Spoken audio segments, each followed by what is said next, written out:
बिस्मिल्लाहिर्रहमानिर्रहीम। प्यारे भाई और बहनों, अस्सलाम वालेकुम वरहमतुल्लाहि वबरकातुहू। उम्मीद है कि आप सब खैरियत से होंगे। मैं हूं आपका मेज़बान हकीम शहबाज हुसैन नवान और आप इस वक्त देख रहे हैं Hakim Shahbaz herbal TV on YouTube. आज की इस मुख्तसर सी वीडियो में आपकी खिदमत में याददाश्त कम होना या याददाश्त ख़त्म हो जाना, इसके लिए एक बहुत ही आला पाए का जो तिब का नुस्खा है वो बयान करने जा रहा हूँ। मुझे किसी दोस्त ने मैसेज भी किया था कि इस पे वीडियो बनाएं। अब मुझे उनका नाम तो याद नहीं, लेकिन जो भाई भी वो हैं उनको पता चल जाएगा कि ये वीडियो उनकी फरमाइश पे बनवाई जा रही है।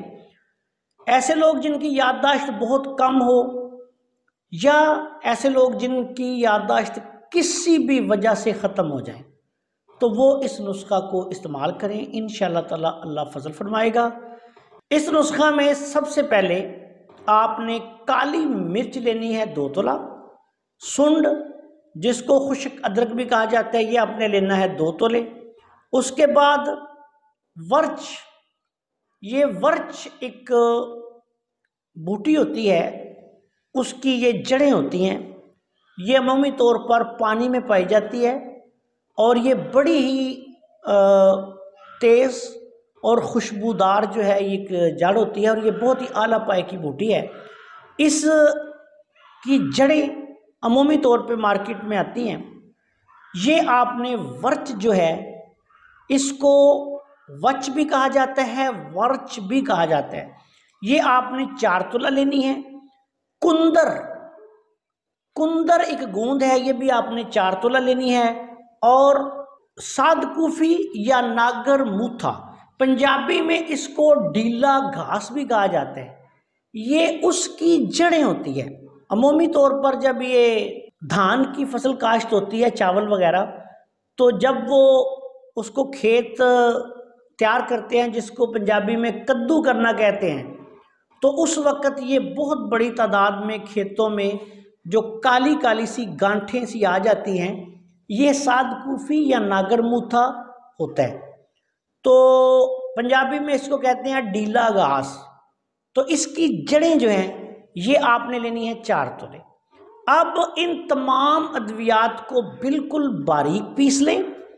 बारीक पीसने के बाद 3 गुना इसमें आपने शहद डालना है।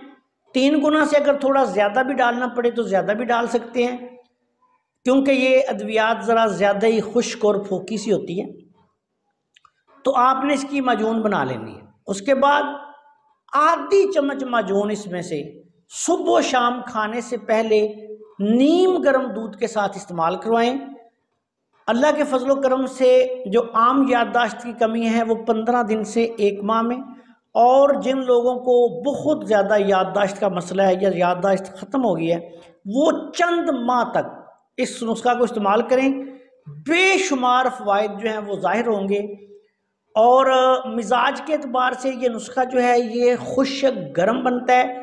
और याद रखें, बिलखसूस जितने बलगमी मिजाज के मरीज़ हैं, उनके जितने दिमागी मसाइल हैं, याददाश्त की कमी है, याददाश्त ख़त्म हो चुकी है, ये आला पाए का लाजवाब नुस्खा है, आसान नुस्खा है। और इसको मुसलसल आप 2-3 माह भी इस्तेमाल करवाएं तो इंशाअल्लाह ताला इसका कोई साइड इफ़ेक्ट नहीं। लेकिन एक बात याद रखें कि आपने इस दवाई के साथ मरीज़ को जब ये इस्तेमाल करवा रहे हों तो फिर आपने लाजमी तौर पे दूध और देसी घी थोड़ा जो है वो आपने लाजमी मरीज़ को इस्तेमाल करवाना है, क्योंकि ये खुश्क गर्म मिजाज का नुस्खा है।